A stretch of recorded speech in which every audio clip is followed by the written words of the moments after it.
শিক্ষার্থী বন্ধুরা, আজকে ইউনিট 1-এর লেসন 1 এর বাকি অংশটুকু আলোচনা করছি। What have we done that was wrong? আমরা কি করেছি যা ছিল ভুল? Interrogative sentence. আর হোয়াট হলো interrogative pronoun. What have we done present perfect tense, that was wrong past indefinite. এটুকু হলো অ্যাসার্টিভ, এটুকু অ্যাসার্টিভ।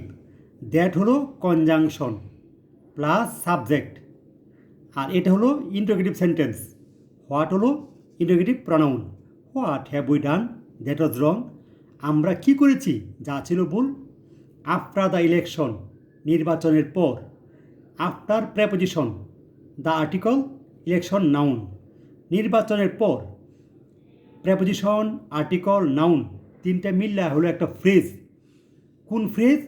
এটা হলো অ্যাডভার্বিয়াল ফ্রেজ। নির্বাচনের পর সময় বোঝানো হয়েছে।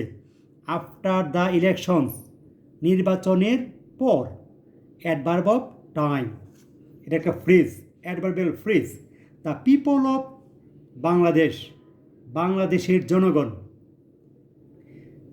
ভোটেড, ভোট দিল, অ্যাজ ওয়ান, ফর মি, সামগ্রিকভাবে আমার জন্য তারা ভোট দিল। ফর দ্য আওয়ামী লীগ, আওয়ামী লীগের জন্য। বাংলাদেশ এর জনগণ আমাকে এবং আওয়ামী লীগের জন্য ভোট দিল। এখানে কোনটা সাবজেক্ট? শিক্ষার্থীবৃন্দ, তোমরা যখন ইংরেজি পড়বে সবার আগে সাবজেক্টটা বের করবে। কোনটা subject? The people of Bangladesh, এটুকু সাবজেক্ট। কীভাবে হইল? অফ হইল প্রেপোজিশন, তার আগে আছে নাউন, পরেও noun.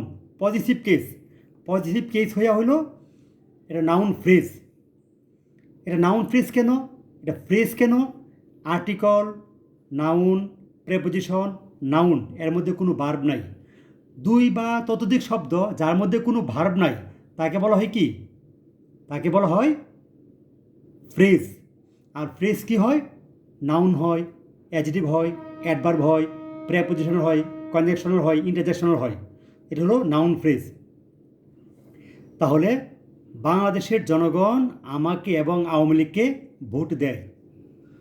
We were to sit, আমাদের বসার কথা ছিল। ওয়ার টু, এটা হলো মোডাল ভার্ব। ওয়ার টু কি? Modal verb. কোনগুলি modal verb? Can, could, may, might, shall, should, will, would, ought to, need, going to, am to, is to, are to, was to, were to, have to, has to, had to, had better, would rather. এগুলো হলো modal verb. তাহলে were to, এটা modal verb. We were to sit, আমাদের বসার কথা ছিল।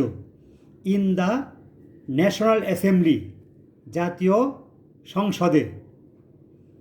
এখানে national এবং অ্যাসেম্বলি এই দুইটা হলো, দুইটাতে capital letter. N capital letter, A capital letter, তার মানে proper noun. National assembly proper noun. Proper noun যদি কোনো জায়গা বোঝায় তার আগে আর্টিকেল বসে না। প্রপার নাউন যদি কোনো জায়গা বোঝায় আর্টিকেল বসে না। In the national assembly, national assembly হলো প্রপার নাউন। প্রপার নাউন যদি কোনো ব্যক্তি বোঝায় তার আগে আর্টিকেল বসে না, কোনো জায়গা বোঝালে আর্টিকেল বসে না। কিন্তু যদি একটা সংস্থা বা প্রতিষ্ঠান বোঝায় এবং এটা সবাই চিনে, তাহলে তার আগে কী বসে? আর্টিকেল দিয়ে বসে। আবার দেখো আছে এখানে কমা, তার মানে কি? We were to draft a constitution for ourselves there, সেখানে আমাদের জন্য একটা সংবিধানের খসড়া তৈরি করার কথা ছিল। অ্যান্ড বিল্ড আওয়ার কান্ট্রি, এবং আমাদের দেশ গঠনের কথা ছিল। এখানে আছে সেমিকুলন। সেমিকুলন কেন হইল আমাকে তোমরা চিন্তা করো, না পারলে বলে দেব। The people of this land, এই দেশের জনগণ, এই সবটুকু হলো সাবজেক্ট, নাউন ফ্রেজ। এটা পজিটিভ কেস। অফ হলো প্রেপোজিশন, এর আগেও নাউন, পরেও নাউন, এই মিলে হলো একটা ফ্রেজ, এটা আবার পজিটিভ কেস, নাউন ফ্রেজ। এখানে পিপলের পূর্বে দা কেন হইল? অফ হইল প্রেপজিশন। তো প্রেপজিশনের পূর্বে যদি প্লুরাল নাউন হয় তাহলে তার আগে কী বসে? দা বসে। এই দেশের জনগণ would thereby get economic, political and cultural freedom. এই দেশের জনগণ অর্থনৈতিক, রাজনৈতিক এবং সাংস্কৃতিক মুক্তি লাভ করত। এখানে বলো তো ইকোনমিক কোন part of speech, political, cultural এগুলি কোন পার্ট অফ স্পিচ? তিনটা হলো অ্যাডজেক্টিভ। কেন? Economic freedom, political freedom and cultural freedom. Freedom প্রত্যেকের সাথে যুক্ত আর প্রত্যেকটাই কি adjective. But it is with regret, দুঃখের বিষয় যে, বাট হলো অ্যাডভার্ব। এটা দুঃখের বিষয় যে I have to report to you today, আজ আপনাদেরকে আমার জানাতে হয়, দ্যাট যে উই হ্যাভ পাস্ট, আমরা অতিবাহিত করিয়াছি, present perfect tense, subject present, past participle present perfect tense, we have passed আমরা অতিবাহিত করেছি, through 23 years, through 23 tragic years, 23টি মর্মান্তিক বছরের মধ্য দিয়ে। থ্র হলো প্রেপোজিশন, থ্র কি? প্রেপোজিশন। আর ইয়ার্স হলো নাউন, অবজেক্ট। আর বাকিগুলো হলো 23 অ্যাডজেক্টিভ, ট্র্যাজিক অ্যাডজেক্টিভ। তাহলে ইট ইজ উইথ রিগ্রেট, অত্যন্ত দুঃখের বিষয় যে, দ্যাট হল কনজাংশন। আজ আপনাদেরকে আমার রিপোর্ট করতে হয় যে আমরা 23টি মর্মান্তিক বছরের মধ্য দিয়ে সময় অতিবাহিত করেছি।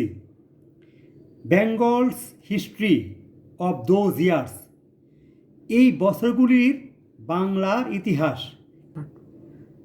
Bengal's history of those years, of হলো প্রেপোজিশন আর those demonstrative pronominal adjective, those হলো ডেমনস্ট্রেটিভ প্রোনোমিনাল অ্যাডজেক্টিভ। আর শুধু দোজ হলো ডেমনস্ট্রেটিভ প্রনাউন। ডেমনস্ট্রেটিভ প্রনাউনের পর যদি কোনো নাউন থাকে তাকে বলা হয় ডেমনস্ট্রেটিভ প্রোনোমিনাল অ্যাডজেক্টিভ। তাহলে এখানে অফের আগে নাউন, অফের পরেও নাউন, পজিটিভ কেস। আবার Bengal's history, Bengal's noun apostrophe S, এটাও পজিটিভ কেস, ইহাকে বলা হয় double positive case. Double positive কেসে হলো subject is. Bengal's history of those years is full of stories of torture, ওই বছরগুলির বাংলার ইতিহাস ছিল আমার জনগণের উপর অত্যাচারের ইতিহাস। অফ ব্লাড, রক্তের ইতিহাস। শেড বাই দেম রিপিটেডলি, বারবার তাহাদের কর্তৃক ঝরানো। এখানে অফ হইল প্রেপোজিশন, ব্লাড হলো নাউন, অবজেক্ট। অবজেক্টের পর অবশ্যই এটা past participle, passive voice, past participle, এটা verb 3, past participle, non final verb.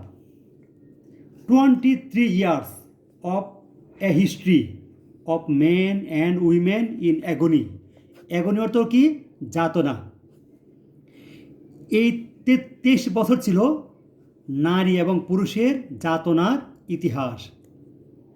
The history of Bengal is the history of A people. বাংলার ইতিহাস একটা জাতির ইতিহাস। এখানে বলো তো দেখি প্রিয় শিক্ষার্থী, দা কেন হইল? আর হিস্ট্রি কোন নাউন? ইতিহাস, ইতিহাস দেখা যায় না, শোনা যায় না, ধরা যায় না, স্পর্শ করা যায় না, ঘ্রাণ নেওয়া যায় না, স্বাদ নেওয়া যায় না। অতএব ইতিহাস হলো অ্যাবস্ট্রাক্ট নাউন। অ্যাবস্ট্রাক্ট নাউন যদি পজিটিভ কেসে ব্যবহৃত হয়, অর্থাৎ অফের আগে যদি অ্যাবস্ট্রাক্ট নাউন বসে, তার আগে দি বসে, তাহলে দ্য হিস্ট্রি অফ বেঙ্গল, বাংলার ইতিহাস। বেঙ্গলের পূর্বে আর্টিকেল দি বসে নাই কেন? বেঙ্গলটা হলো প্রপার নাউন, দেশের নাম, জায়গার নাম। প্রপার নাউনের পূর্বে আর্টিকেল বসে না, কিন্তু অ্যাবস্ট্রাক্ট নাউন যদি পজিটিভ কেসে ব্যবহৃত হয় তাহলে তার পূর্বে আর্টিকেল বসে, দি বসছে। The history of Bengal is the history of A people, একটা জাতির ইতিহাস। দেখো, অফ হলো প্রেপোজিশন, এর আগে হিস্ট্রি অ্যাবস্ট্রাক্ট নাউন, কি বসছে? দা বসছে।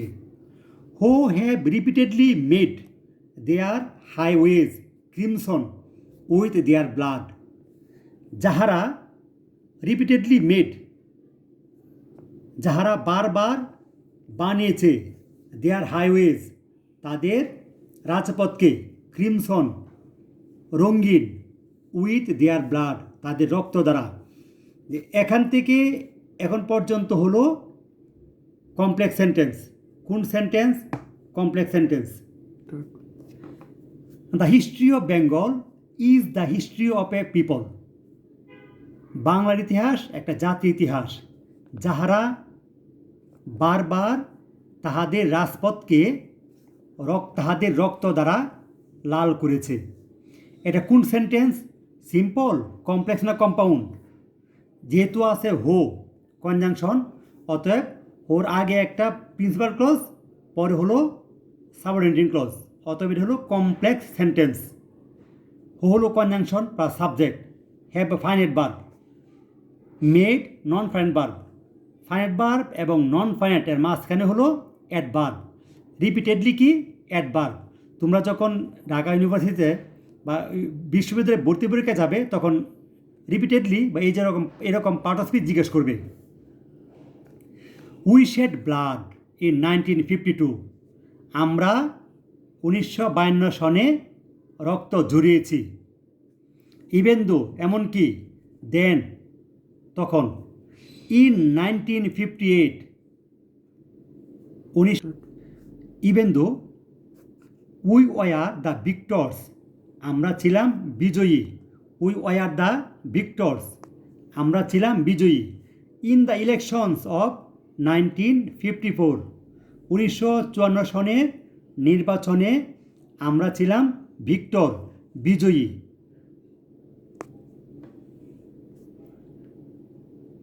We could not form a government then, তখন আমরা সরকার গঠন করতে পারলাম না।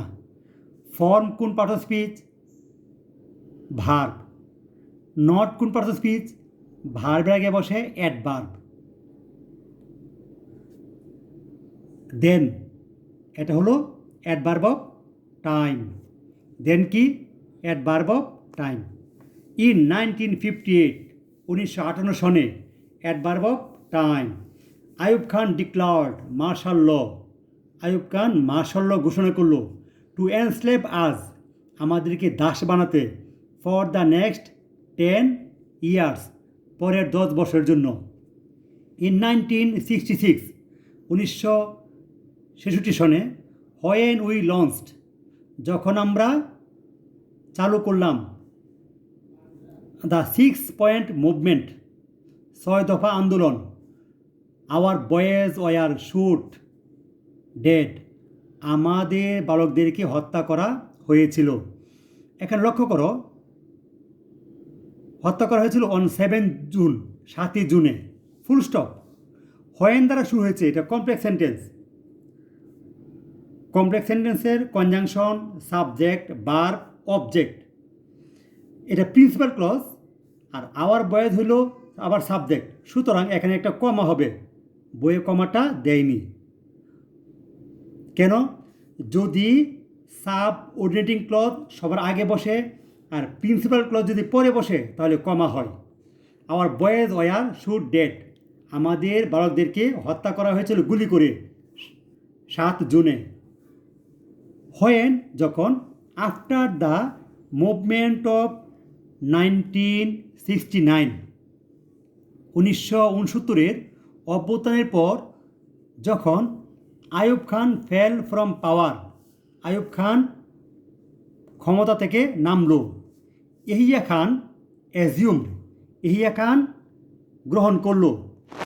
The rains of the government, সরকারের ক্ষমতা। রেইন শব্দের অর্থ হলো লাগাম, রেন শব্দের অর্থ কি? লাগাম, ঘোড়ার লাগাম, অথবা পলিটিক্যাল সায়েন্স হলো শাসনভার। তিনি সরকারের শাসনভার গ্রহণ করলেন। এটা পজিটিভ কেস। কীভাবে হলো? প্রেপোজিশন, তারপর নাউন, আগেও নাউন, আর এই জন্য কী হয়েছে? আর্টিকেল হয়েছে। Yahya Khan assumed the reins of the government. The latter declared, the latter দ্বিতীয় জন, ডিক্লার্ড ঘোষণা করলেন, দ্যাট যে হি উড গিভ আস তিনি আমাদেরকে দিবেন, এ কনস্টিটিউশন সংবিধান, অ্যান্ড রিস্টোর ডেমোক্রেসি গণতন্ত্র ফিরিয়ে দিবেন। উই লিসেন টু হিম দেন আমরা তখন তার কথা শুনছিলাম। এ লট হ্যাজ হ্যাপেন্ড দেন সিন্স তখন থেকে অনেক কিছু ঘটে গেছে। ইলেকশনস হ্যাভ টেকেন প্লেস নির্বাচন হয়েছে। শিক্ষার্থী বন্ধুরা, আজকে আমি তোমাদেরকে যেটুকু আলোচনা করলাম একটু মনোযোগ সহকারে শুনবে, এটা ভালো করে পড়বে। তোমাদের কোনো প্রশ্ন থাকলে কমেন্টে জানাতে পারো, আমি চেষ্টা করব তোমাদের প্রশ্নের উত্তর দেওয়ার জন্য। ঠিক আছে, অনেক অনেক ধন্যবাদ। আসসালামু আলাইকুম।